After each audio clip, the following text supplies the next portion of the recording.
Hi friends, this is Tiina and welcome to my new video. In this video, I'm showing you how to paint two really simple winter landscapes. I'm using a Rembrandt watercolor notebook that was kindly gifted to me by Royal Talens. And then I'm also using my beloved Royal Talens gouache, and I will try to have all of the shades in the screen when I'm using them and also linked below. Then I'm using three different brushes. The first one is this rounded flat brush that is size 6. Then I'm using this size 4 brush from Etchr Lab.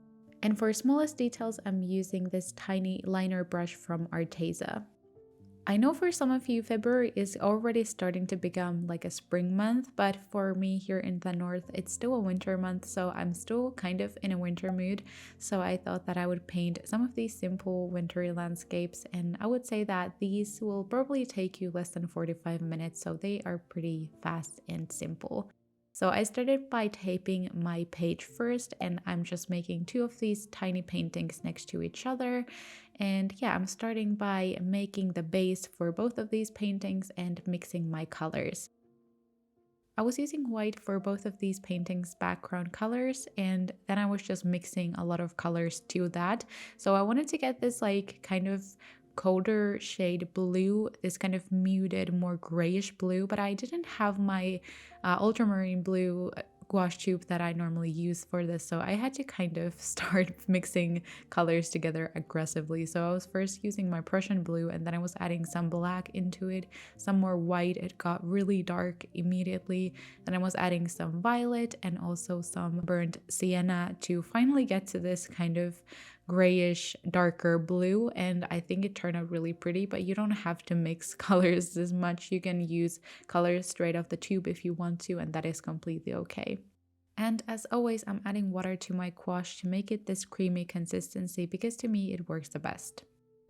And now we can finally start the paintings itself. So I started with the left side painting first, and I just painted that upper right side of the painting a lot darker than the rest. And then I started making a gradient going from that darker blue into lighter blue, and I started adding those lighter colors underneath.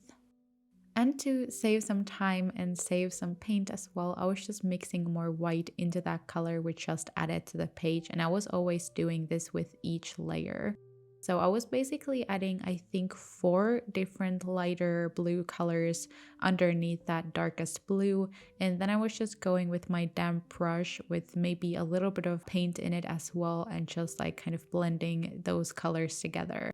But I wasn't really worrying about like the perfect blend or anything. I actually even let some of the colors, rest on the page a little bit before I started blending them, because I'm making this painting as like this kind of snowstormy looking painting. So with that, I think it actually looked better to leave some of that color kind of, not so perfectly blended. So it worked better with that idea of the painting that I wanted to make. But as you can see in this, I still have those really rough edges. I am going to blend them more. I just wanted to kind of perfect the gradient colors first, and then just start going in with my brush and blending things out better. But if you are interested in recreating this, I will have the reference that I used for this. I didn't really look at it all the way through when I was painting. I was just looking at it a couple of times before I started painting, and then I just tried to kind of have that look in my painting as well without having to copy it like perfectly or anything. And usually that's what I do with references anyway. If your gradient doesn't look perfect and you think it's a little bit rough, it's also most likely okay, because we're going to be adding those little snowflakes on top of that, or I guess they look like stars. So you won't be able to see that the same way as you can see it now.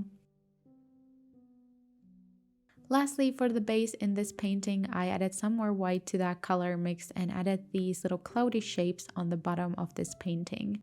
So as I was talking about the snowstormy look, I was kind of imagining that there's this wind blowing some snow everywhere on the ground, and I think making those little messy cloudy shapes in the bottom worked really well, and it makes it look more realistic. I think this detail made this painting look a little bit more hazy and just how I liked. I also added some more of that pure white on the bottom of those little shapes that I just added, just to make it look a little bit more of this like stormy night that it's supposed to be.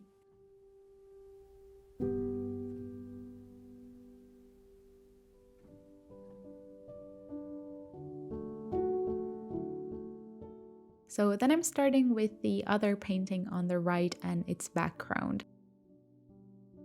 So again, to not waste any time or any paint, I'm just mixing those colors together. So mainly I'm mixing that lighter color onto the darker color that I had in the same kind of area of that painting palette. So yeah, I was just mixing this kind of middle shade of blue and just coating the whole background with that. For this, I didn't do anything fancy like I did in the other painting. So if you are just a beginner, this is definitely the even simpler and more easy painting to make. Mainly because this does not have any gradients or anything like that. I would also say that for this painting, you can choose whatever kind of blue you want. You don't have to go with this color. You can go with darker blue or lighter blue as well if you want to.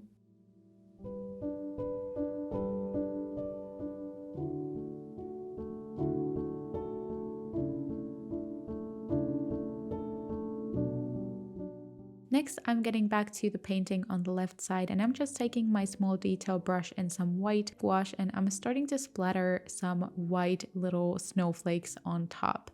And I'm doing this in a different way than most people because I have this mechanical pencil that has this like soft silicone little thing on it, and I'm just like, you know, whacking my brush on top of that, and I think it works really well because it's this really soft area, and I think my like brush gets a little nice bounce off of it. So I think adding those little stars or snowflakes with that actually works really well, and I've always used it. But I would say that if you have that kind of pen or something else, I think it would work a lot better than using your fingers, for example, since I know so many people do that as well. I was also just adding a couple of these bigger snowflakes with my detail brush after I had already splattered most of them. And then I was starting to work with the ground, and I accidentally made it a little bit darker than I wanted at first. So I went with some more white on top of it, and I basically wanted there to be a little gradient as well, but this is definitely a step that you can also just skip if you want to. But I made the top part a little bit lighter than the bottom.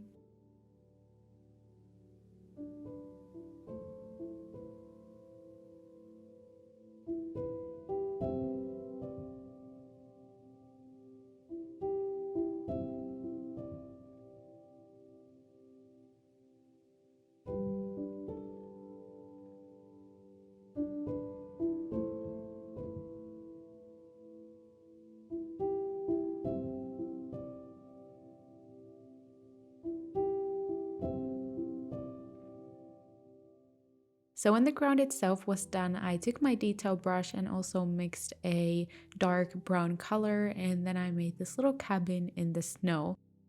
I know painting a cabin might sound a little bit too intimidating, but this is basically just a silhouette. As you can see, I'm just making the most simplest little roof and some walls in this cabin. It's really nothing too exciting here, but I would say that it's good to have a smaller brush so it won't be all just a little blob of paint on top of your snow.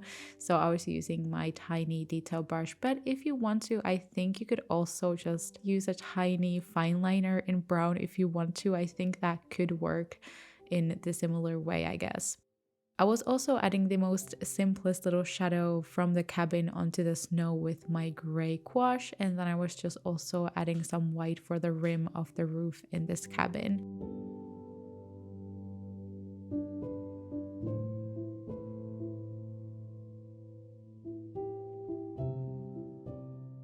And I covered the painting on the right side so I wouldn't get any paint splatter on that, because I added some more of those little falling snowflakes on top of the lower part of this painting as well. I decided to do in this order of adding them on the background first and then just doing this separately, because I didn't want the lower part of this whole painting to be as filled with those snowflakes as the top. But I really like the look of having some of those white dots on top of this darker cabin as well and the ground. So I just added some of those bigger snowflakes on top, and that was it for this painting. For me, it took about 30 minutes, so it was a really nice and quick practice, and I really enjoyed my time. And if you ended up recreating this as well, I really hope you enjoyed it as well. And now we're starting with the right one, and even though this has a little bit more going on, I would say that this is still, in a way, much simpler painting. Or at least to me, gradients are one of the hardest things to do while painting, so I would say that this is much easier any day, but of course we all are different and this could be harder for you. So for this, I'm mixing some more black into the colors that I was using in the previous painting to make this light gray color. So as you can see, this painting is all about trees, and I'm starting first with this long vertical line. And I'm making these trees different height, and I would highly recommend doing that too, because I think it makes the whole painting look much more interesting and realistic too. So yeah, I'm starting with that vertical line, and then I'm starting to add the branches on top. And instead of those more horizontal branches that you could see in some of these trees, I am making more like droopy going down branches, as you can see. And I'm again using the same brush that I've been using for pretty much the whole process so far. And this kind of brush is great for making trees like this, because you can really rotate the brush and make different kinds of textures and different kinds of lines with it, because you can make much thicker lines, but when you rotate your brush you can make this really pretty fine line as well. As you can see, the lower part of this painting still looks a little bit weird and empty, but within the next part I will say that the whole painting will come alive. So with the same brush, I'm now adding more white into the color that we just used before. So I'm just making this really light gray color, and I'm starting to add the snow on top of these trees. And as you can see, I'm adding that color on top of those darker silhouettes. I'm not completely covering it, because if you're going to be covering it too much and kind of overworking on this painting, I would say that it's not going to look as good and it's gonna have a different vibe to it. I would say that the darker colors in between of the snow really makes a difference, so please do not cover all of it. As you can see with that brush, I'm making these kind of different shapes with the snow. Since the branches in my trees were more of these droopy vertical lines, I'm also making the same kind of shapes with the snow that I'm adding on top, and I think that works out really well. But if you think this painting looks a little bit dull at this point, don't worry, because we're gonna make that pop more. So next we are adding some simple highlights, and as you can see, I took some white color and I was basically just adding highlights on top of the snow blobs that were closer to the sky. So we're not adding these on the bottom of this painting, we're basically just focusing on the treetops, and I think it's pretty safe to say that this white color really brings this painting alive.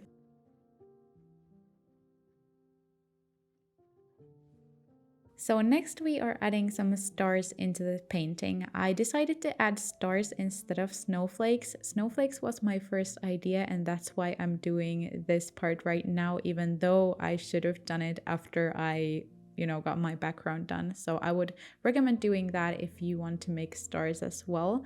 So yeah, I just covered the trees and the other painting on the left side so I could just splatter some more white onto the background. And of course I had to kind of manually add them to the lower part as well between the trees, so I wouldn't just have these stars on top of the trees. But again, if you are more interested in adding these big snowflakes and falling snow in this painting, you can absolutely just splatter them on top of the whole painting if you want to. And with that same white color, I still wanted to add a couple of little highlights onto the trees and the snow, because I felt like when that previous layer dried, I think it just looks a little bit more gray, so I just added a couple of those whitest highlights in this painting as well, and I think it looks really cute. And again, I think this painting took me like 20 minutes, so it was really fast, and I would say that it doesn't look like it took only 20 minutes, so this is a really nice little practice to make if you want to practice painting some snow. And the last thing I decided to add in this painting was this little moon on the top left of this painting, and that is it. I really enjoyed painting both of these paintings, and I really just enjoyed working on art that is really pretty but doesn't take the whole day, so that was a really nice thing. I really hope you enjoyed this video, and if you're thinking about recreating this, I really hope you have a lot of fun. That is always the most important part. But now we are getting to the end of this video. I really hope you enjoyed this one. If you did, don't forget to subscribe to my channel, leave a thumbs up, and leave a snow emoji down in the comments so I know you watched until the end. Thank you so much for watching, and I hope to see you in my next video. Bye bye.